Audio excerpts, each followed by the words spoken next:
I will assure under my oath of office as President of this Republic, as elected by you, yung pogo na yan, insofar kami dito, malinis yan. At ngayon po, naririnig po namin ang malakas na sigaw ng taong bayan laban sa mga pogo. Disguising as legitimate entities, their operations have ventured into illicit areas furthest from gaming, such as financial scamming, money laundering, prostitution, human trafficking, kidnapping, brutal torture, even murder. The grave abuse and disrespect to our system of laws must stop.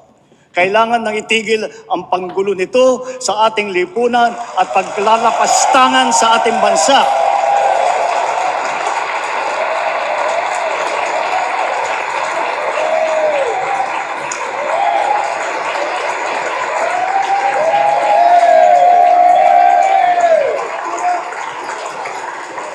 Effective today, all pogos are banned.